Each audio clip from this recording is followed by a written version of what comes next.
Goedemorgen, middag, avond, waar je ook bent in de wereld. Ik ben Marnik van den Broek van Stand Up Company en als je deze video ziet, wil het waarschijnlijk zeggen dat je een interesse hebt om de VKW Public Speaking en Storytelling Bootcamp op 19 mei te joinen. Ik hoop dat je erbij bent. We gaan werken rond het verbeteren van jouw speeches voor je personeel, hoe je op een gemakkelijke manier met een juist verhaal buy-in kan krijgen van de directie, hoe je het gaat structureren, hoe je meer zelfvertrouwen krijgt in het presenteren, of dat nu een kleine meeting is of je hebt de ambitie om voor heel veel mensen te spreken. Het wordt allemaal gecoverd in onze bootcamp. Dus ik hoop jou daar te zien. Ik heb zelf voor VKW gesproken. We hebben een heel hoge score gehaald. En ik vertel dit niet om te stoeven. Ik vertel dit omdat jij die score ook kan halen. In jouw bedrijf, extern, voor klanten, voor prospecten. Dat mensen dus hebben van, ik krijg niet alleen een boodschap te horen, maar ik krijg een verhaal. Een verhaal dat overtuigt, inspireert en vooral mensen aanzet tot het nemen van actie.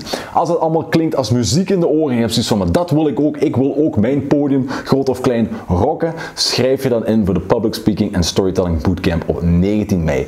Alle info vind je op vkwlimburg.be. Ik ben Marnik van den Broek en ik hoop jou daar te zien. Tot dan!